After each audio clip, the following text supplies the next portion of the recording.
Ayun ang kasama natin. Sabi kayo ni Melay?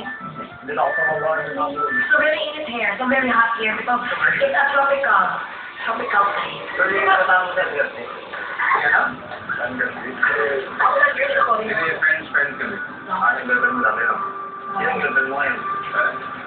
Ayan ang wala din. Ano ka ba naman? At bago magpaalam ay nagpakuha muna ng litrato ang apat. Ay, ganyan, ayan. Hindi ako makaingan. Hindi.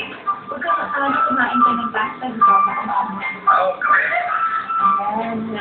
Pagkano po kasi, ganyan. Ganyan, okay. Tingnan mo ka. Sabi mo ka naman, oh, ano? Ay, sa'yo, maglaban. Uy, ito. Ano naman ang ganyan? Ako lang. Ano? Parang laki ko na. Ay, sige. Sige. Bye.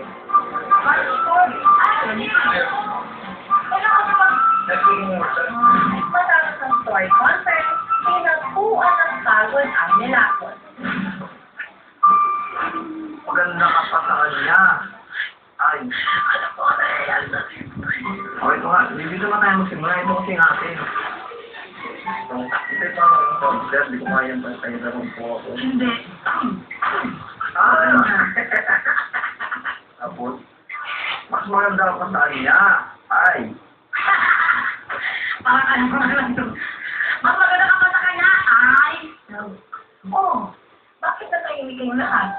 Kaya tanong ko kayo kung ako na ba ang idol ko si Marlene? O kasi kanya ako. O, di ba?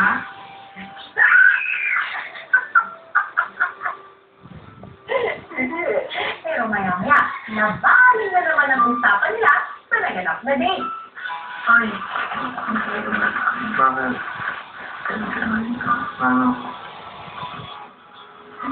Ang sorry na ako, ha? Hindi ko narinig. I'm sorry. Oh, how sweet naman talaga. Naku, maski may tampuhan at pagod sa trabaho, ang mahalaga ay sa pagtatapos ng araw at maangat at masayang samahan ng dalawang nagmamahalan. Naku, tuluyan na nga bang mawawala ang pagkatanggol nitong si Melay kay Jason. Bukas na po panibagong pagsubok na naman ang haharapin ng relasyon. Paano kung yayayain si Jason sa isang boys night out at makakasama pa niya ang mga pumahangang babae sa kanya? Ay, nako, hanggang saan na kaya ang jackpot